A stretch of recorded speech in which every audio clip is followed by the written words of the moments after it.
Jemaat Maha Tuhan, agung dan mulialah perbuatan Tuhan dalam kehidupan kita. Dia selalu menuntun kita di jalannya yang benar berdasar pada firman-Nya. Kini kita akan baca dan renungkan firman yang menjadi bacaan MTPJ Gemim tanggal 12 sampai 18 Februari 2023 dari Injil Lukas pasal 6 ayat 37 sampai 42. Sebelum membaca merenungkan firman ini, mari berdoa. Ya Bapa, singkapkanlah kebenaran firman yang akan kami baca renungkan saat ini. Semua yang mengikuti pemberitaan firman ini diberkatilah. Ke dalam kuasa-Mu hamba serahkan. Dalam nama Tuhan Yesus. Haleluya. Amin. Firman Tuhan dibaca dari Injil Lukas pasal 6 ayat 37 sampai 42. Begini dikatakan, janganlah kamu menghakimi, maka kamu pun tidak akan dihakimi. Dan janganlah kamu menghukum, maka kamu pun tidak akan dihukum. Ampunilah dan kamu akan diampuni. Berilah dan kamu akan diberi. Suatu takaran yang baik, yang dipadatkan, yang digoncang dan yang tumpah keluar akan dicurahkan ke dalam ribaanmu. Sebab ukuran yang kamu pakai untuk mengukur akan diukurkan kepadamu. Yesus mengatakan pula suatu perumpamaan kepada mereka. Dapatkah orang buta menuntun orang buta? Bukankah keduanya akan jatuh ke dalam lubang? Seorang murid tidak lebih daripada gurunya. Tetapi barang siapa yang telah tamat pelajarannya akan sama dengan gurunya. Mengapakah engkau melihat selumbar di dalam mata saudaramu, sedangkan balok di dalam matamu sendiri tidak engkau ketahui? Bagaimanakah engkau dapat berkata kepada saudaramu, saudara, biarlah aku mengeluarkan selumbar yang ada di dalam matamu, padahal balok yang di dalam matamu tidak engkau lihat? Hai orang munafik, keluarkanlah dahulu balok dari matamu, maka engkau akan melihat dengan jelas untuk mengeluarkan selumbar itu dari mata saudaramu. Demikian firman Tuhan. Jemaat Maha Tuhan, Injil Lukas 6 ayat 37 sampai 42 merupakan bagian dari pengajaran Yesus kepada murid-muridnya dan kepada orang banyak yang datang kepadanya. Nanti dilihat dalam Injil Lukas 6 ayat 17. Isi pengajaran yang disampaikan, janganlah kamu menghakimi, ayat 37a. Terkadang ada orang yang salah memahami ajaran Yesus ini.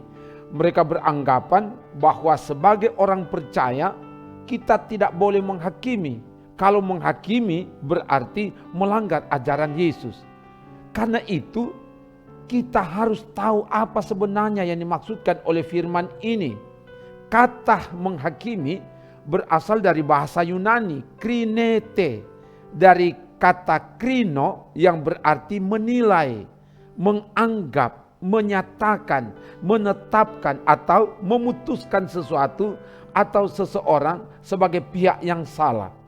Jadi, jangan menghakimi dimaksudkan janganlah membuat penilaian, anggapan, keputusan terhadap seseorang atau sesuatu hal dengan cara yang keliru atau salah. Yang ditekankan adalah penilaian, keputusan, penghakiman itu harus dilakukan dalam proporsi, alasan dan dasar yang tepat. Yang dilarang adalah sikap atau penilaian yang tidak profesional atau yang tidak sesuai dengan faktanya.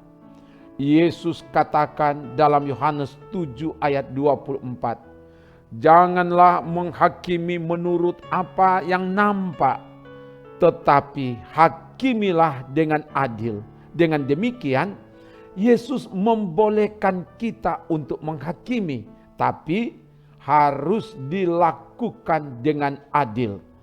Larangan jangan menghakimi ini ditujukan kepada orang-orang Farisi dan para ahli Taurat yang menganggap diri paling benar, yang mencari-cari kesalahan orang lain, termasuk mencari kesalahan Yesus dan murid-muridnya, lalu dengan cepat menghakimi.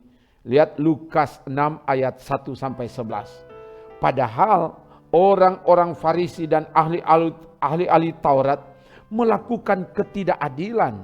Mereka memeras para janda, anak yatim, orang miskin. Nanti dilihat dalam Injil Lukas pasal 11 ayat 42 sampai 46 dan juga Lukas 20 ayat 45 sampai 47. Kamu yang menghakimi, kamu yang melakukan kesalahan yang sama, kamu tidak akan luput dari hukuman Allah. Itu nanti dilihat dalam Roma pasal 2 ayat 1 sampai 3. Karena itu dengan tegas Yesus katakan, jangan menghakimi supaya kamu tidak dihakimi. Jangan menghukum supaya tidak dihukum. Ampuni maka kamu akan diampuni. Ayat 37. Sebab ukuran yang kamu pakai untuk mengukur akan diukurkan kepadamu. Ayat 38. Orang Farisi dan ahli Taurat untuk menghakimi, menjatuhkan hukuman, mereka hanya berdasarkan pada pendapat, pemahaman, dan pandangan mereka sendiri. Dan hal itu akan kembali menimpa diri mereka sendiri. Dan ini adalah suatu kebodohan. Diumpamakan oleh Yesus, orang buta menuntun orang buta, keduanya akan jatuh ke dalam lubang. Ayat 39. Seorang murid tidak lebih dari gurunya. Ayat 40. Yesus sering disapa sebagai guru dan yang lain sebagai murid. Nanti dilihat Yohanes 3 ayat 3 dan Yohanes 13 ayat 13. Sebenarnya pernyataan Yesus ini mau mengoreksi, menuntun dan mengarahkan orang Farisi dan ahli Taurat supaya mengikuti apa yang diajarkan oleh guru. Tidak bertindak mengambil keputusan menurut pendapat dan pandangan sendiri, tapi harus sesuai dengan kehendak sang guru, yaitu Yesus Kristus. Dan karena itu, sebelum mengambil keputusan, menilai, berpendapat kepada orang lain, harus mengoreksi, mengintrospeksi diri sendiri. Melihat selumbar di mata saudara, sedangkan balok di dalam mata tidak diketahui. Keluarkan dahulu balok, baru akan dapat mengeluarkan selumbar di mata saudaramu. Ayat 41 dan 42. Artinya, untuk melihat selumbar, melihat dan menyatakan kesalahan orang lain harus dibarengi dengan sikap rendah hati. Tidak menganggap diri lebih benar dari orang lain. Tidak bermaksud mencari-cari kesalahan, menjatuhkan dan menghancurkan, tapi dengan murah hati, penuh kasih, menolong, menasihati, menuntun ke kehidupan yang lebih sesuai dengan kehendak sang guru, yaitu Yesus Kristus. Jemaat Maha Tuhan, sebagai gereja kita diingatkan agar jangan menghakimi. Artinya, jangan salah memberi penilaian, pendapat dan memutuskan seseorang atau sesuatu keliru dan bersalah dengan cara yang tidak proporsional, cuma berdasarkan pendapat, pemahaman, atau pandangannya sendiri. Sebab ukuran yang dipakai akan diukurkan kepada kita. Karena itu, kita harus punya ukuran, punya standar yang tepat dan benar yang bersumber dari Sang Guru Agung, yaitu Yesus Kristus, bersumber dari firman Tuhan. Dengan demikian, menghakimi diizinkan dan harus dilakukan dengan cara yang proporsional, dengan data dan fakta sambil mengingat kata firman. Janganlah menghakimi menurut apa yang nampak, tetapi hakimilah dengan adil. Dalam menghakimi, tidak bermaksud untuk mencari-cari kesalahan orang lain, tidak bermaksud untuk menjatuhkan dan menghancurkan orang lain, tidak menganggap diri lebih benar dari orang lain, tetapi dengan kerendahan hati, dengan kemurahan hati, dan dengan kasih menegur, menasihati, menuntun agar orang sadar, memperbaiki dan bertobat, hidup semakin berkenan kepada kehendak Tuhan.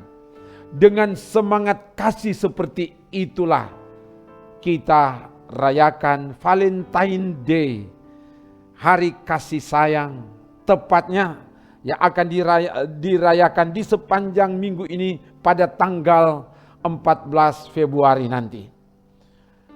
Yang berikut, orang yang melaksanakan penghakiman harus menjaga dirinya sendiri agar tidak melakukan hal-hal yang sama dan sambil terus-menerus mengintrospeksi diri, mengoreksi diri dengan tetap menjadi teladan, menjaga integritas, mendisiplinkan diri untuk taat pada kehendak Allah.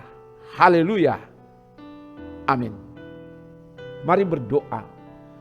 Terima kasih Bapa, firman telah diberitakan. Biar kebenaran firman ini memperlengkapi kami semua, apalagi sebagai pelayan Tuhan, untuk mempersiapkan diri melaksanakan tanggung jawab pelayanan.